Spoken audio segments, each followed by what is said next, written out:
Right, welcome back to the show, and we need to talk about Leicester City. Now, after being smashed in North London, Leicester have only 1 point from their opening 7 games as the Foxes head into the international break in freefall. With rumours surrounding the position of Brendan Rodgers as manager gathering noise by the day, by the time this video is out, he may already be gone. But for a club only a few years ago so admired, how did we get here? And how do they get back to where they belong?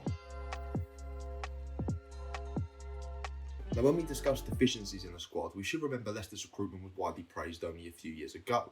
But the bulk of this squad contributed to an FA Cup and European semi-final within the last 2 years. But in total, the acquisitions coming into the club have been wanting for a while now. If we outline the players signed since the summer of 2019, they've spent in excess of £223 million on players, a large number of whom have flattered to deceive, the likes of £30 million on Jose Perez, in excess of 17 for Dennis Prayer, 15 million for Yannick Vestergaard, who, if we're completely honest, wasn't even great at Southampton. Soumare for almost 20, Pastor Daka for nearing 30. Even successors like Jurgen Tielemans clearly wanted out this summer.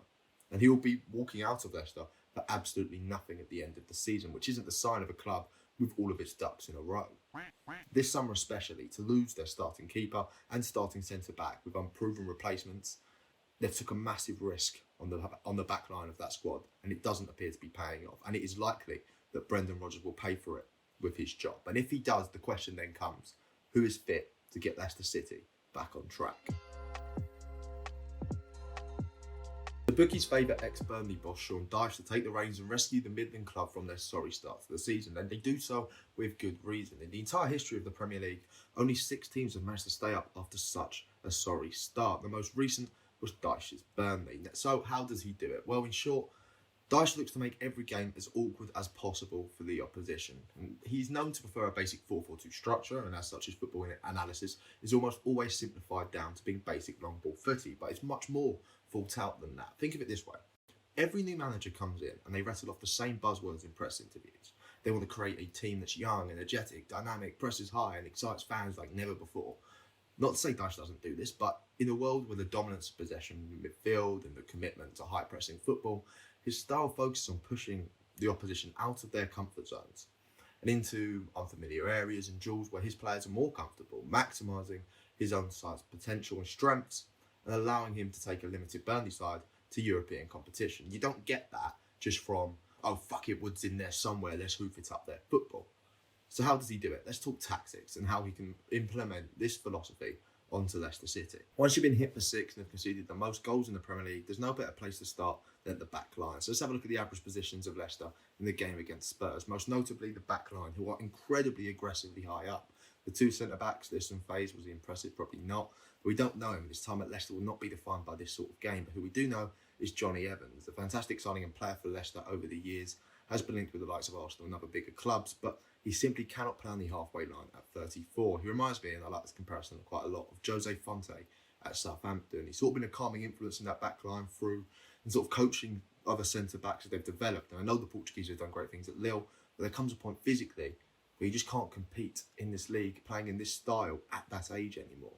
And that's the point I think Johnny Evans has reached. So how will Dyche change things? Firstly, he simply will not ask his defenders to sit this high. Instead, his defensive structure is based around what he calls protecting the V, the shape he draws here, from the corners of each post outwards, crowding high XG areas of the pitch, notably zones 14 and 17. By crowding positions of maximum opportunity in a compressed block, his size either forces unreal levels of invention from the opposition to unlock these goal-scoring areas, or for them to create from wide areas with crosses, even though Burnley were usually dominant in the air. Additionally, this block provides a solid base for the team to break and build from.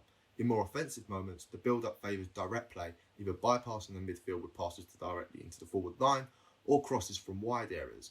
With 2 up top, they look to match up opposition centre-backs in unfamiliar physical contests, especially considering most teams line up with only 1 central forward. Yet with Dyche, I do have some reservations. As the predicted 11 shows, this isn't really a squad set up for him. James Maddison will likely be moved into wide areas in favour of a more combative ball-winning midfield, which is harsh considering he's been one of Leicester's best players this year. Continually, the lack of a target man up top means chance creation from wide areas is significantly harder. Now, to be fair to Dyche, he has played with the likes of Maxi Cornet up top. It's not always been the likes of Vokes, Wood, Barnes that people would associate with the Burnley teams of old. But to play with none at all will require a change in the attacking build-up processes, and I think that's a real struggle for them, especially as they need to create more going forwards. But he's not the only man I can think of that can help in getting Leicester City back on track. But who else could take the reins of Leicester City? Well, to tell you the ideal candidate, let me take you to a small coal mining town in northern France. Less than an hour from the Belgian border sits the city of Lens, and the football team, Racing Club de Lens, is the news story of the French First Division. After joining towards the end of their promotion season in 2019-20, new gaffer Franck Haise had the bizarre experience of gaining promotion in just his second game in charge. But he was no flash in the pan and has since led Les Sangs-Etours to back-to-back 7th place finishes. And Lens currently sit 4th in Ligue 1, joined PSG and Marseille as the only unbeaten clubs in France's top flight after a stellar start to this campaign. But how have they done it? Structurally speaking, Haise prefers a 3-4-1-2. Well, this season, that has changed largely into a 3-4-3. Let's talk patterns of play and how this actually plays out. In defence, Lens' process doesn't differ wildly from Dyche's. They compact central areas and encourage the opposition wide, forcing the opponent to create from crosses and from low XG wide positions, where they trust their back three to defend. If the opposition then attempts to play through them, they're met by Lens' sturdy mid-block and a much trickier route to goal, especially considering central midfield is where Lens have expressed some of their greatest quality under Haise. Sheikh Doucouré, who this summer joined Crystal Palace, 4th most expensive player in their history, and the widely admired Seko Fofana, formerly of Manchester City. Now to the other side of the game going forward, attacks like to build from the back with the back three, offering varied passing lanes, but whilst the midfield interchanges don't actually aim to get the ball, instead they attract wingers centrally, creating 1v1s in wide areas from which Lens' adventurous wing-backs attempt to create from either cutbacks or direct shots on goal. The development this year is that the wing-backs' positioning creates opportunity for link-ups with the forward on either side of Lens' new front three. An excellent example of all of this, and just how a Haise team plays if you want to check it out, is Lens' 4-1 thrashing of Monaco away in the Principality. And yes, many will say, well, Monaco had a man sent off, but Lens were by far and away the better team and made very, very light work of the Monegasque. Now, how exactly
the same in Leicestershire?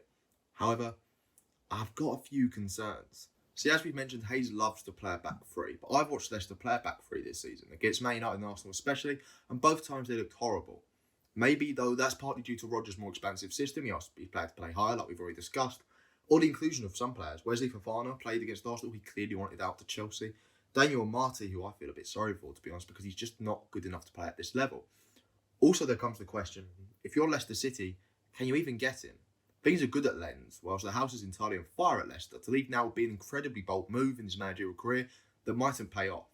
There were links to Brighton after the departure of Graham Potter, and it's clear to see why.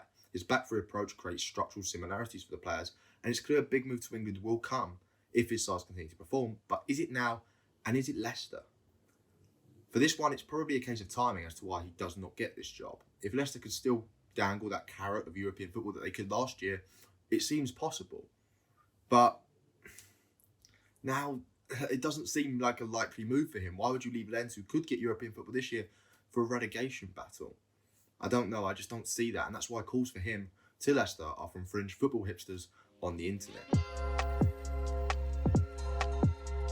Now, I know this one seems a bit harsh to ask. They're in a European semi-final last year, and we tried to be an upbeat analysis channel, but the questions need to be asked.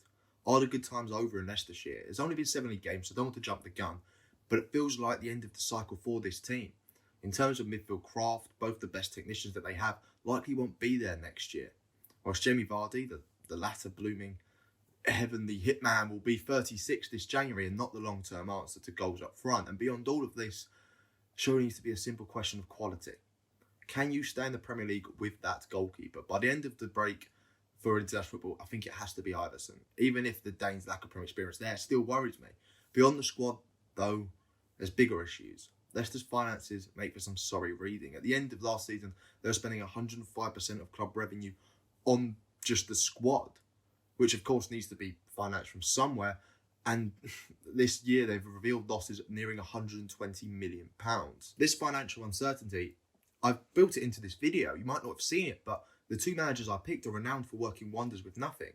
Dyche has signed just one player for over £15 million, despite being 6 consecutive seasons in the most lucrative league in the world. Whilst in the history of Lens, they've never spent more than £10 million on one player. It's a new era for Leicester, financially at least. And will either of these two men take the reins, or will it be Rodgers, and will it be anything other than the disaster it kind of looks like it will be on paper, and at the moment is looking like it is on the pitch? I don't know, but let us know in the comments below. Am I being too harsh, or am I just straight up wrong, Leicester fans? Either way, thanks for watching, and we'll see you lot in the next one. Bye.